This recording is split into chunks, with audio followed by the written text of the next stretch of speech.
Assalamualaikum warahmatullahi wabarakatuh. Baiklah, pada kesempatan kali ini kami dari kelompok 1 akan menjelaskan tentang gangguan neurologis degeneratif demensia. Sebelum itu saya akan memperkenalkan nama kelompoknya terlebih dahulu. Yang pertama ada Anila Zulfiana, Dea Permatasari, Maulana Inbon, dan Salima Sherlina. Baiklah, kita langsung masuk ke tinjauan teoritis. Kata neuralis terdiri dari dua kata, yaitu neuron yang artinya saraf dan logi atau logos yang artinya ilmu. Jadi, neurologi adalah ilmu yang mempelajari tentang saraf dan berbagai kelainan yang terjadi.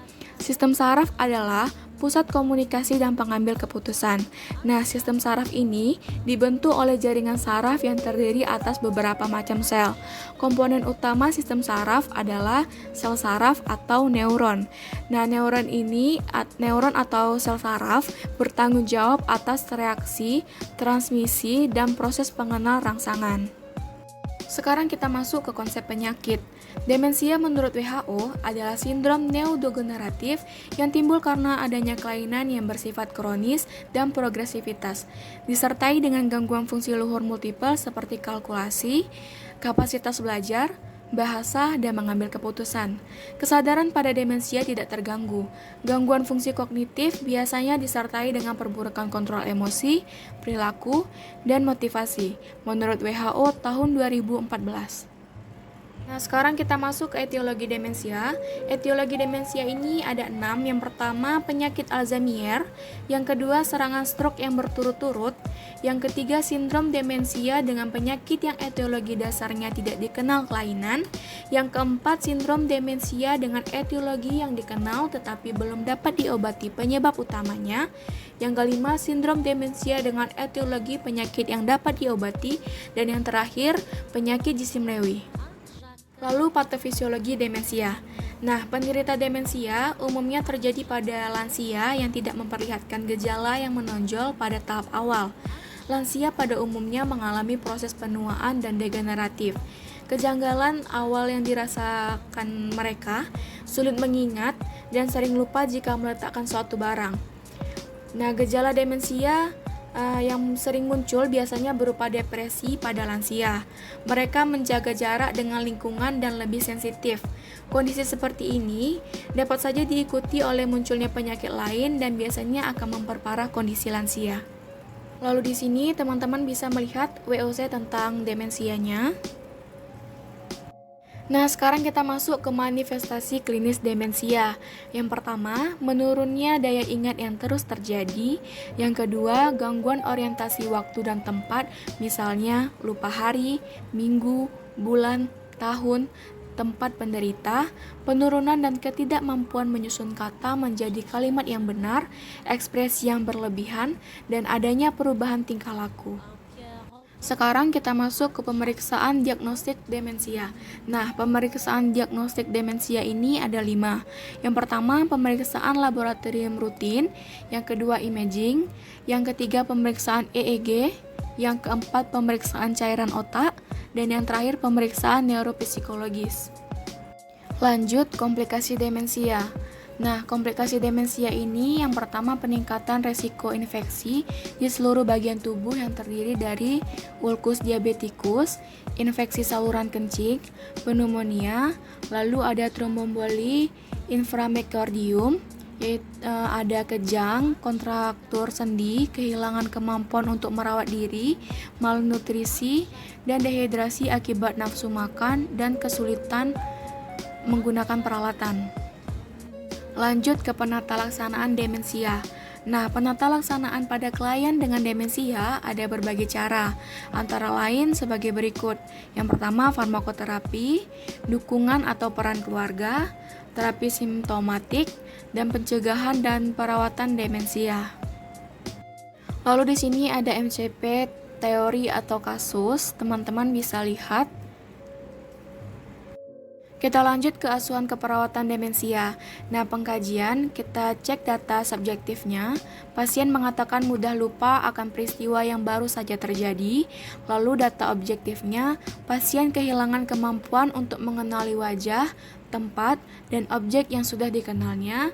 lalu hubungan sosial, riwayat spiritual, persepsi melibatkan proses berpikir dan pemahaman emosional terhadap suatu objek, tingkat kesadaran, memori, tingkat konsentrasi, kemampuan penilaian. Diagnosa keperawatan utama demensia itu ada kerusakan memori, gangguan persepsi sensori, gangguan interaksi sosial. Nah, diagnosa keperawatan pendukung demensia ada defisit perawatan diri, ketidakefektifan coping, dan gangguan pola tidur. Diagnosa pertama yaitu kerusakan memori. Nah, intervensi diambil dari Nick. Yang pertama, stimulasi memori dengan mengulangi pembicaraan secara jelas di akhir pertemuan dengan pasien. Yang kedua, mengenali pengalaman masa lalu dengan pasien, menyediakan gambar untuk mengenal ingatannya kembali, kaji kemampuan klien dalam mengenal sesuatu seperti jam, hari, tanggal, bulan, dan tahun. Ingatkan kembali pengalaman masa lalu klien dan kaji kemampuan klien memahami dan memproses informasi. Pendidikan kesehatan terkait dengan demensia. Nah, edukasi dan pencegahan demensia sebaiknya kita jelaskan kepada pasien, keluarga, dan caregiver mengenai cara untuk merawat pasien. Nah, yang pertama, kita menggunakan bahasa yang sederhana untuk berkomunikasi dengan pasien. Yang kedua, membuat rutinitas harian, misalnya makan, mandi, tidur, dan lain-lain.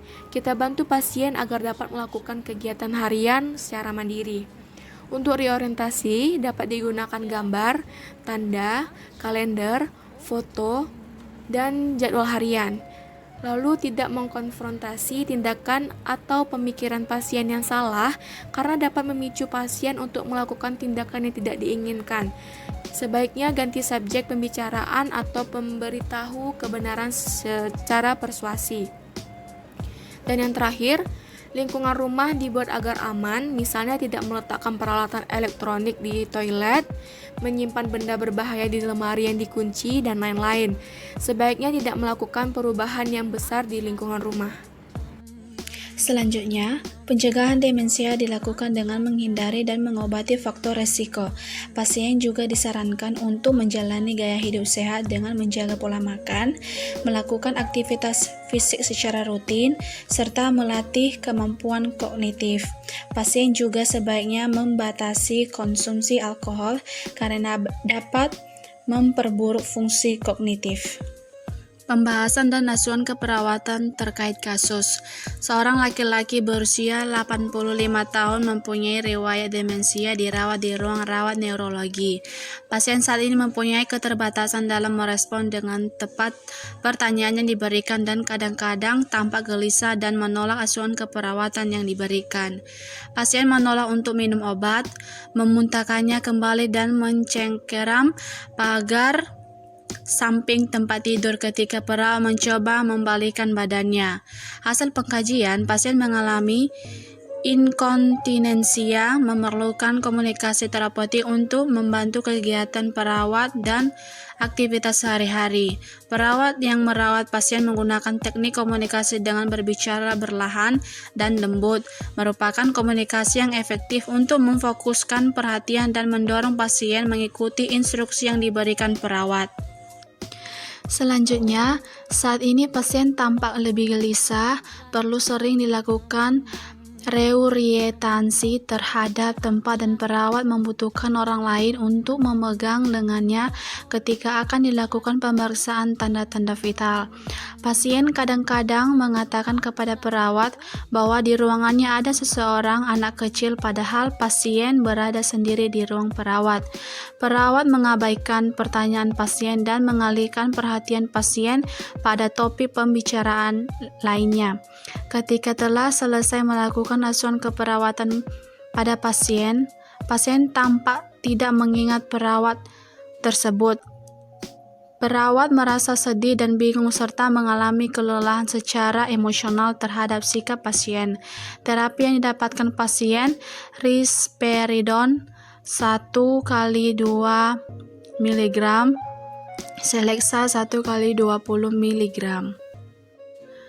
Pengkajian keperawatan. Nama Tuan A, usia 85 tahun, jenis kelamin laki-laki, data subjektifnya.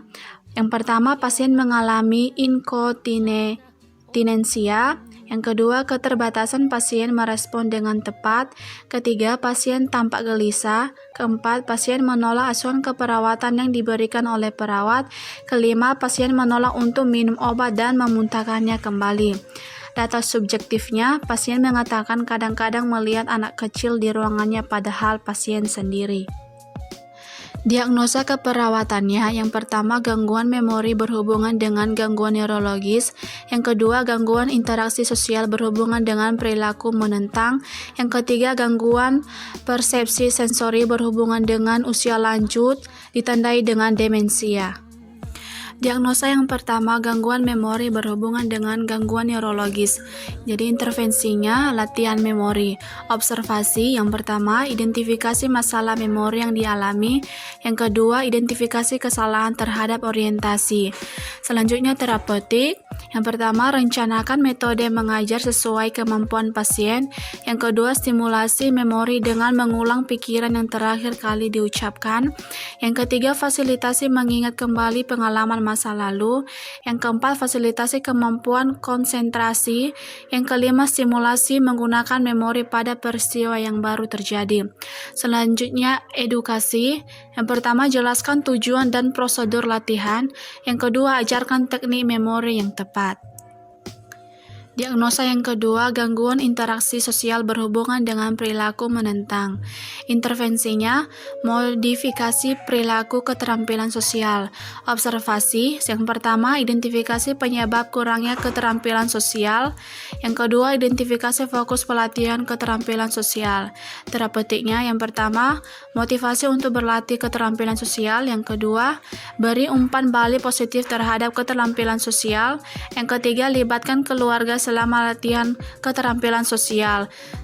Selanjutnya, edukasi. Yang pertama, jelaskan tujuan melatih keterampilan sosial. Yang kedua, anjurkan mengungkapkan perasaan akibat masalah yang dialami.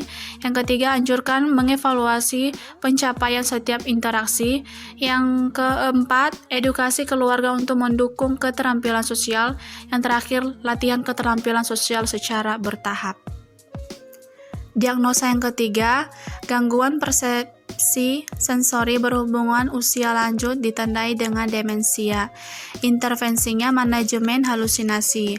Observasinya yang pertama, monitor perilaku yang mengidentifikasi halusinasi, monitor dan sesuaikan tingkat aktivitas dan stimulasi lingkungan, monitor isi halusinasi. Terapeutiknya yang pertama, pertahankan lingkungan yang aman, diskusikan perasaan dan respons terhadap halusinasi, hindari perdebatan tentang validitas halusinasi. Edukasinya yang pertama, anjurkan bicara pada orang yang dipercaya untuk memberi dukungan, ajarkan pasien dan keluarga cara mengontrol halusinasi. Analisis jurnal, hubungan dukungan keluarga dengan kejadian demensia pada lansia di Desa Tumpahan Baru, Kecamatan Tumpahan Amurang, Minahasa Selatan. Latar belakangnya, demensia adalah kemunduran kognitif yang sedemikian beratnya sehingga mengganggu aktivitas hidup sehari-hari dan aktivitas sosial. Kemunduran kognitif pada demensia biasanya diawali dengan kemunduran memori atau daya ingat. Faktor ketidaktahuan baik dari pihak keluarga, masyarakat maupun pihak tenaga kesehatan mengenai tanda dan gejala demensia dapat menyebabkan demensia sering tidak terdeteksi dan lambat ditangani. Hasil penelitian menunjukkan terhadap hubungan dukungan keluarga dengan kejadian demensia P sama dengan 0,2. Hasil penelitian yang dilakukan di Desa Tumpahan Baru, Kecamatan Tumpahan Amurang, Minahasa Selatan, didapatkan hasil menunjukkan bahwa sebagian besar responden penelitian berada pada rentang umur 60 sampai 74 tahun dengan jumlah 63 responden, 88,7%.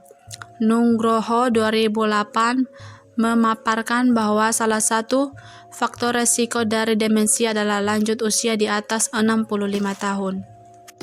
Terapi modalitas keperawatan atau terapi komplementer terkait demensia. Beberapa gejala yang timbul dari demensia antara lain gejala perilaku dan gangguan tidur lansia. Tingginya prevalensi demensia dan dampak dari perilaku, gangguan pada kualitas tidur yang disebabkan oleh demensia, sehingga pentingnya mengembangkan intervensi yang efektif bagi mereka dengan demensia. Penanganan demensia dengan menggunakan obat antipsikotik menyebabkan efek samping. Karena itu, pendekatan lain yang bisa dilakukan untuk mengurangi perilaku tersebut adalah dengan terapi musik. Menggunakan musik merupakan intervensi terapeutik dalam terapi komplementer. Terapi musik ini diharapkan dapat meningkatkan kualitas tidur dan penurunan perilaku agitasi. Tren dan isu evidence-based praktik dalam penelaksanaan terkait demensia. Semakin meningkatnya populasi lansia mencerminkan adanya peningkatan pelayanan kesehatan. Sejumlah kebijakan telah dilakukan oleh pemerintah untuk mengatasi masalah yang dihadapi lansia. Perawat memiliki kesempatan untuk melakukan pelayanan kesehatan dan promosi kesehatan bagi lansia, serta sebagai integral keperawatan holistik. Penilaian yang holistik ini akan membantu perawat mengidentifikasi intervensi keperawatan yang realistik guna meningkatkan fungsi kualitas kesehatan lansia. Salah satu cara yang dapat dilakukan adalah dengan mendirikan Lansia Caring Nursing Center sebagai pusat pelayanan terpadu bagi pelayanan keperawatan. Selanjutnya, Lansia Caring Nursing Center merupakan salah satu cara dalam mengatasi permasalahan kesehatan lansia dengan memadukan pengelolaan pendidikan, pelayanan kesehatan, penelitian keperawatan, dan pelayanan informasi kesehatan sehingga tercipta perawatan terpadu dan komprehensif bagi lansia.